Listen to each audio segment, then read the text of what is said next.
This is Greyshot117 and Greyshot151 here, and we're doing a review for a movie that technically came out this year, but also came out 4 years ago. Yeah, so thank you, Amazon Prime Day. I noticed, literally, the only good deal. Yeah, they released a Blu-ray of Steins, the Land of Deja-Vu, and if you don't know, that is a movie that essentially. So what? It was like region of Deja-Vu or something. The Land of Deja-Vu. Really? Yeah. Is it land? Region, something like that. Haha, I'm right. Anyway. So Steins, if you don't know, has some controversy fantastic on the show. Channel. He loves it a lot, like adores this show. Me, I think it's a good show, but I personally consider I've done the same on thing my with note, ReZero and him. On my note, I would consider it one of my top series of all time because the characters are so good, the story is fantastic. Yep. It's 24 episodes, yep. 25, something like that. The first 12, a little slow. Last 12. I really freaking amazing. I really hope your abs are really well because it just punches you over and over in the gut, and then it just will stab you. Yeah, it's like a leg day that never ends. Oh, we'll do that tomorrow. Anyway. Okay. Any case, it's called Sore Man's Legs or something. Dead Man's Legs. Dead Man's Legs. Thank you. Any case, great workout if you don't want to feel on your legs. Any case. So, it was our top-rated series of the year that we saw. Even though it made no sense that it was the top-rated series, because hi cat, someone say hi. Because it literally came out a while ago. But there was a small loophole my brother found. Well, that I also found that the video there was one new episode, like a short for Steins Gate. So we put that as the top show because it released a new episode. As long as it concluded at that time, you could do it, and so it did, which was fine. Now, I called BS on that, but that being said, I also said One Punch Man was not worthy of the top 10, and last year, no, 2015, and that literally bit my ass. So, as I love that show so much, so again, we can be wrong now and again. Now, here's if I may explain. Yes, let's go. So basically, this movie follows the series, and. It's sort of an epilogue of sorts. It takes place with all the characters, yep. And it basically takes place 1 year after the events of the series. Yep. Which I won't go into spoilers. Yep. But let me just say, if you haven't seen the series and you're listening to this review, I would recommend stopping and just going to see the series. Even this cat would recommend it. We got it. We got her. Literally, she jumped in my lap, and I'm like, nope, you're not escaping. Hi. She wanted to be part of the review, which I'm happy for. Anyway. She's just hyper. She has no idea what the hell is going on. Hey, go. Anyway, so do we like this movie? Yes, it's I think a good movie. Is it as good as the show? No. Does it have problems? Yes. Okay. Does it have an interesting twist on the main character? Yes. As the main character of the show is literally not in it for a majority of the time. You kind of could guess if you looked at the box art. Mm-hmm. The main character's at the side, and the one that's in the front. You want to go grab the box art? Yeah, I'll be right back. So anyway, the reason I bring this up is the fact that literally in the show, the main character, which goes by two names, which I'll let my brother present the name as he comes back with the fashion. And his name is. Wait, what? Who's the main character's name? Okabe. There we go.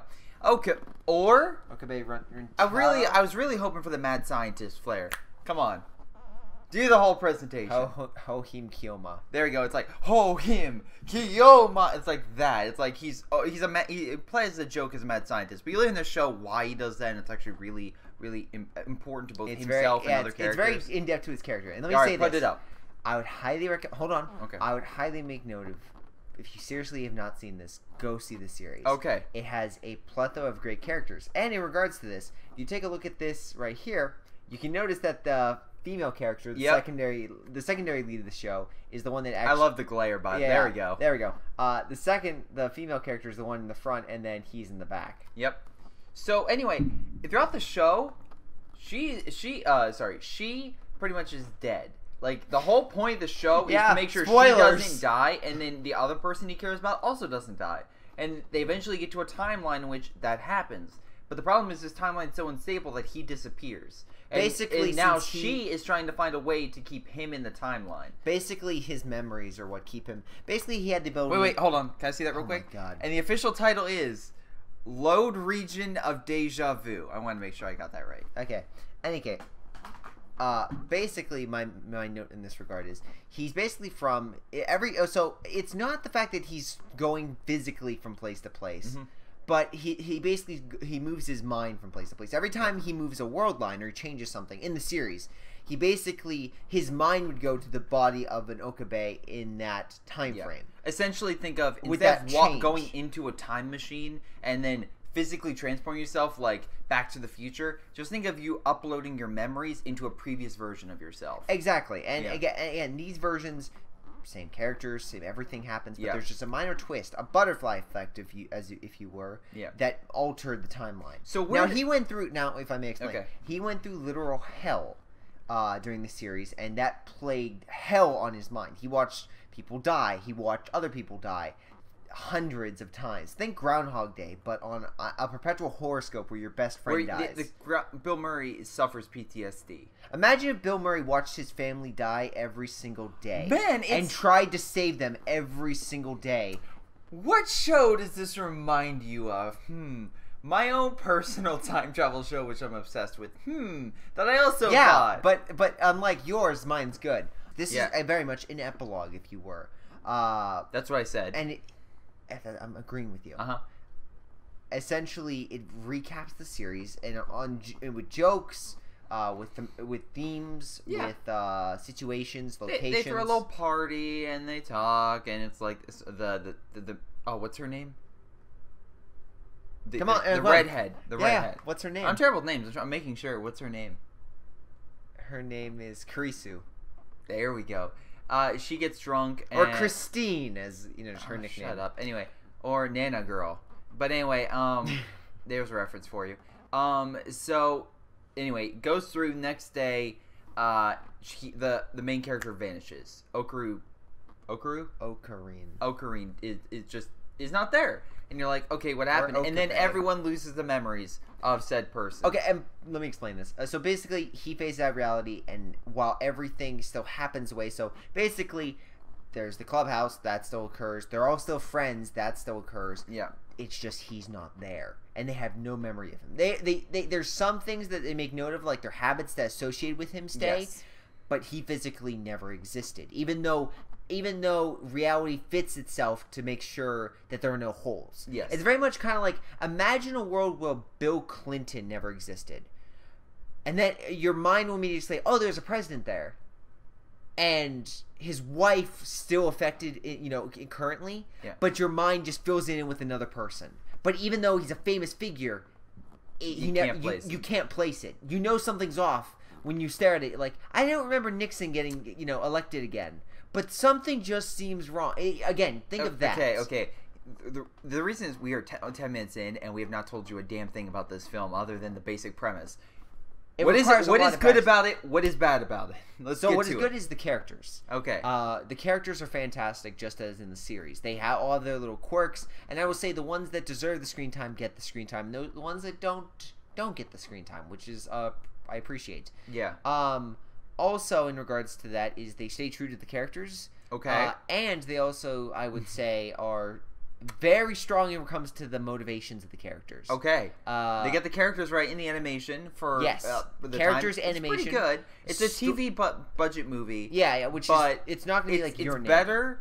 It's not your name quality, not by a long stretch, but it's still pretty good. It's better than the TV show, but it's not leaps and bounds. Exactly, and the story basically of her. And this isn't an action anime. Don't go into this for fights. It's a pure drama. And the story of basically Kurisu. I'm sorry. It's who becomes the main character as she tries to figure out. Basically trying to figure out, how can I save him? But also not reliving the mistakes that Okabe made. Yep. It actually provides a lot of emotional moments, and there were some moments where it was like, I thought the movie's holy crap! It's like they're just. By the way, Okay, there's like 3 times we thought, is this movie gonna end now? Yeah, it's like, nope. It's like it's gonna end. It's gonna be like the Debbie Downer movie. It's like, wow, and that's actually because the main character literally 180s, not once, not twice, 3 times, but 3 times. She does something and is like does the sharpest 180 you possibly can do. Like I could stab my brother with the turn of that. Like that's how pointy. That's how sharp it was. Yeah. But if I make note, every time there is that turn, it is. I think the second time might be the weakest of them, but every single time. Where literally she's like, and at that moment, I 180'd. Which might be either part of the issue with like Japanese culture and the fact that this is an anime and they dubbed it, so maybe in that culture that's fine, but it's like in this it's like a little off. It feels off. I will make note though that the first and the third time, or not even the times in general, it's very much the third time. Actually, oh my god! So the third time I busted out laughing. Hold on. If I may. Okay. The first time, essentially, she does a 180. Mm-hmm. It's upon his request. He's like, just let me fade away, because he knows the hell he went through, and he doesn't want to inflict on anyone else, his friends, her especially, because yes, they have feelings for each other, and they know about it. Which is something I do like, in the fact that they do make note of it. It's not like a kiss at the very end type, because that already happened in the show, kind of. So basically, they have a kind of a relationship, but it's very awkward. They don't know how to. They still don't know how it works. And in this situation, Okabe's like, "Listen, forget me. You're gonna go through hell. I know it. You know it. Just forget me." And she does. For those who don't know, that thing that's been above for the entire time is a spoiler warning. You know, just in case. Because right now we're going past the normal premise and getting to spoilers. So for the past 12 minutes, that's what that thing's been. I want to let you know. The second time she goes back, and this is the time travel. Is that right? No. Second time. Yeah, second time's the one she goes back in time. And the first time, not the actual time machine. No. The physical one, not the mental one, yes. No.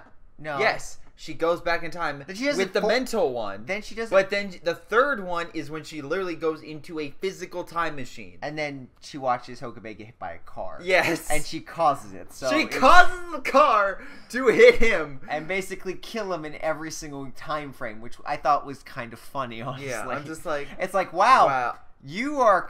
Wow. Yeah, that... But again, if you saw Steins basically your husband or your wife just suddenly get hit by a car, and you're like, I caused that, you'd be like, I'm out, I'm done, not doing this anymore, I can't inflict pain. And no, that doesn't affect it's not like she killed him and that's it. No, how the time travel works. Think about it, she does it 4 times then. Maybe. Yep, she goes 4 times. And then she goes back in time again, and she gets it right that time. Which, again, for a TV time frame, they had to, I'm guessing. Also, like, there's a moment where I'm just like, this guy's like 15 or 16, and she's like, what, 20 or 21? No, she's only like 19. Never mind. Continue. Any case, basically she does something that allows him to focus his memories on on a moment that connects her and the other person. Because essentially, the reason why this was going to hell, basically, is because there were 2 lines. One where she was dead, and one where his best friend was dead. And he basically had to choose between his best friend or the love of his life. And he wanted to keep both. And every time he fought to make sure both would still be alive, he basically continued to go through hell until finally he found a world line that both of them lived. Mm-hmm. And that caused him to go. But by having a memory of her and she helped him create the mad... trying to explain Hold on. Okay. I got this. By having her help him create the mad scientist persona that he uses, that mad persona was then used to help his best friend when she lost her grandmother. By then doing that, he connected the memories together, and he was able to stay on that world line. And then it just kind of ends,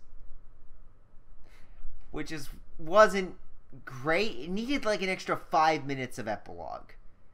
It needed an extra like 5 or 10 minutes. If you just cut it back to where he gets hit by the bus and ends it there, that would have been a better ending. Just cut the credits and it's like, huh? It's like, but no, do. Yeah, this movie, again, the first half is really good.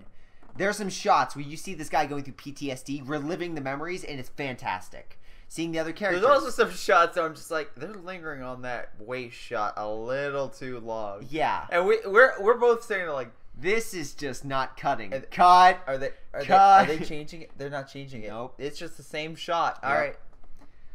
So, yeah, the last note I make in this regard is, what would I rate it? And this is someone that loves the show. Here's my note.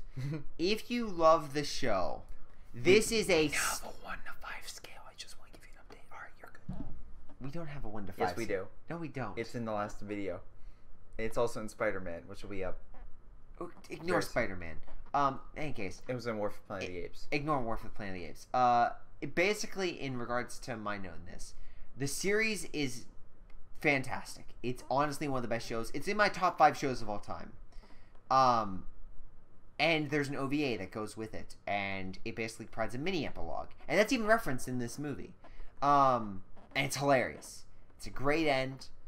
And this movie is very much a side story of what happens, kind of like the after effects, kind of like imagine the Legend of Korra, the 4th season compared to the 3rd season. It's the after effects. The 3rd season's really where most of the weight is, but the 4th season's kind of like the after effects. What are you talking about? Think about everything that happens in the 4th season is a direct correlation to what happened in the 3rd. The 3rd season of Korra is literally the ending of Korra. The 4th is just the after effects. Very much this. If you ended at Korra at the end, it would be the same thing like the guy being hit by the bus. It's like, you could end it there, sure, but it's one hell of a Debbie Downer. It doesn't close a bunch of stuff. What I'm saying is... Also Korrasami, but go ahead.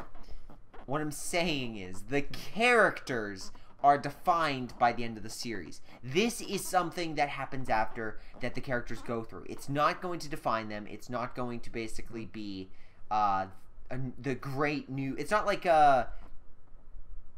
in Star Wars where like the Empire returns and you gotta use it and kill another Death Star. It's like, this is a smaller story that happens after. It has high stakes, yes, but it's not this world-ending... Main character dies. It's not this world-ending thing. It's just trying to save one person, which for the show is what it was all about. And I liked it. And I would probably put for this year on an honorable mentions. But it's not a fantastic... It's not a good... It's a movie I enjoyed, but but there are plenty of flaws with it.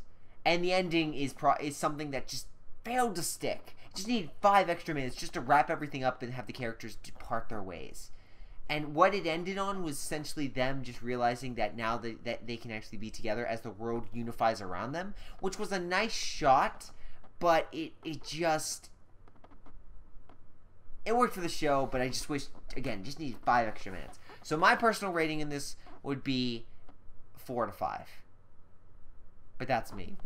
Come on, Debbie Downer. See, you've been talking for a majority of the time. Yes, I've been trying to because this is my show. I've been trying to stay quiet.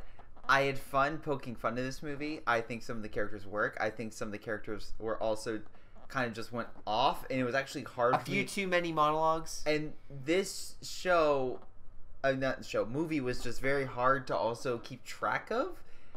A lot of times we're just like, wait, what's going on? Why is she suddenly... I thought I missed something, honestly. I'm like, wait, was she hit by a bus? The reason why she just suddenly changed?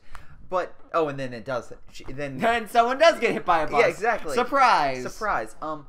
But no, it's weird how I think the movie's fine, but I think if you're talking about how this series could have closed, I think if you would have just ended on the OV, you'd be in the exact same spot. Nothing would change. Everything would be fine. That's what I'm saying. It was just a side story. Nothing changed. It's not like from Toy... I'd say... And that's my problem. Think Toy Story to Toy Story 2. Both are grand adventures. This is not another grand adventure. This is a smaller, more personal story that happens with, I want to say, 4 of the characters. But if this is a movie, I completely get that. And if this was another episode of the TV show, like an OV, that's fine. But this is a movie. Yeah. And you expect something like, don't get me wrong, I like the fact that the main character, like, again, who he's trying to save is the person who saves him. I like that aspect of it. I really do. I just felt that some of the pacing and issues with the story was way too short. They lingered on too many shots. Too many monologues. They changed literally the tone on a dime, and it felt off. In the show, it felt fine. In this, it felt really off. And while I really like the characters, again, it felt like it was like more. It needs a little bit more ironing. It also felt, it needed a few more like rough drafts or like edits. And I also think that this is, again, I will make note that this is a movie based on a television show. No one walks into Battle of Gods for Dragon Ball as their first Dragon Ball movie. If they did that, you'd just be like, what in God's name is going on? There's a cat guy. There's a guy with long hair. He's glowing. He just got one shot. Now someone's married. But there's a pink guy that eats... And now they're mad over pudding. The difference in between that, if we're going to compare, is that actually changed... That had an impact on characters. That changed the outcome. Vegeta actually showed he cared for people. Goku learned that he's not the strongest and actually can be easily defeated, and that is fine. He loses and he's fine, which is something he rarely does.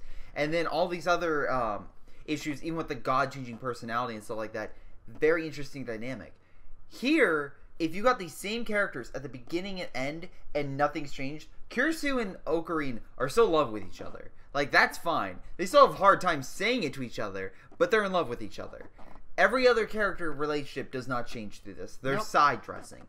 So if you combine that, it just into a film which is a nice hour and 30-minute refresher into that universe, but also it's not that entertaining of a film. Like, I'm not going to go back and watch this. I will watch Steins Gate because it's an entertaining TV show and has lots of twists and turns. Even as it progresses into the darker territory of that show, it's so entertaining. This has no consequence or stake, even though it tries to. And I feel like it needs to have some change or consequence, and that's my problem. That is why I would give it a 3 out of 5.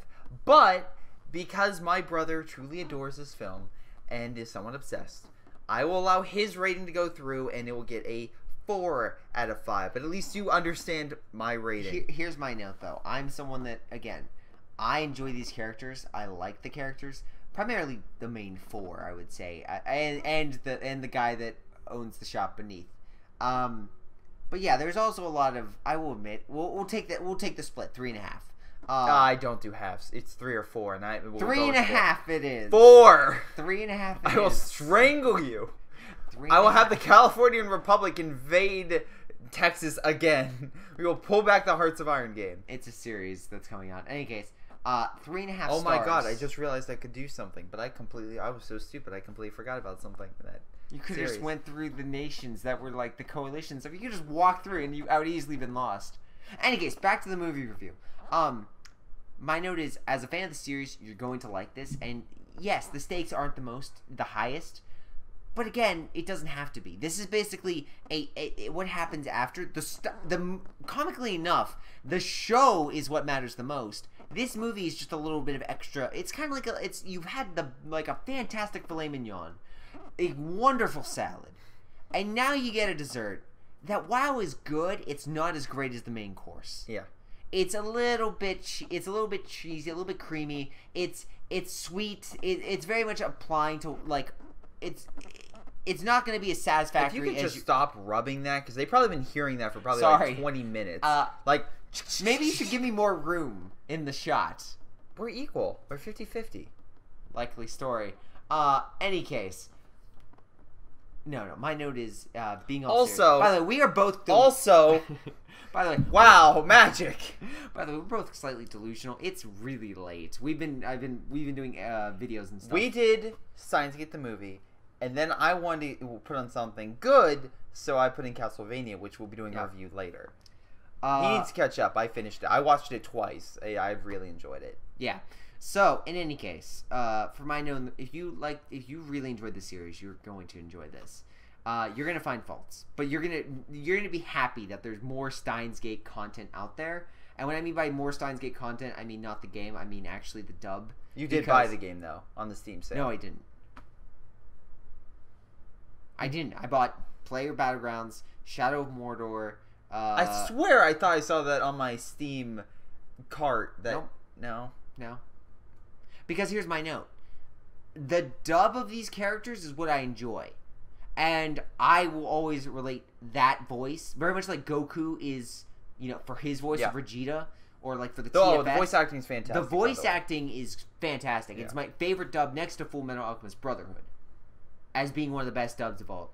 For me. Then 3 is Dragon Ball Z Bridge. Yes. But again, there are flaws. There are some issues, and I think the main note is they had to create this story. This wasn't based off the game. I don't think. I'm 90% sure because this was all the show was based off a game. And it was choose your basically love interest. Choose your own adventure. Yeah. And smartly, they decided to ignore the, harem aspect and just focus on... No! This was supposed to be a harem? I never knew. The 5 main... No. 1, 4. 2, 3, 4... No. You got... Wait. You got you got adopted sister. You have... other scientist, best friend. You have man woman who's a dude. Literally, they did say that. They did say that. Remember, he's a dude, and again, that's always great. You have shy chick lady. You have girl, shopkeeper's daughter. No, you saw her with a knife at the end. So that's what, okay. That was a great scene. Future of your best friend, daughter. And weird cat lady. These are all female characters. Cat lady. From the meow. Oh yeah. That she literally does that like every 5 seconds. Well, ignore the. Again, smartly they ignored all this and they just focused on 6 characters, female characters that all swarm this guy, and it's like, oh, this was supposed to be a harem.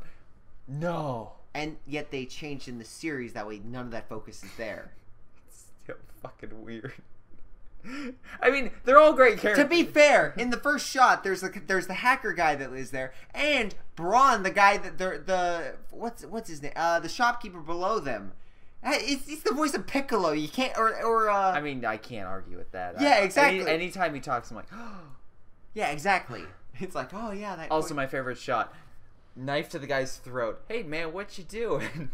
He's like. Holy shit, man. He's like, you okay? And he's like, oh yeah, I'm fine. To be fair, everyone was drunk.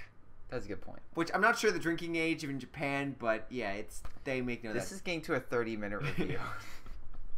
This is what happens when you give us no sleep, you tell us to do a review, no, this is what happens when Steins Gate and we have to do a review. You're like, on and on and on, like, please end. So, final pull out the power cord. Hit the button. Tally, Operation Pull Out Power Cord. Knock out the PC. She's just staring like, what the fuck are you idiots doing? She's literally right behind the camera. We don't know. So again, final thoughts.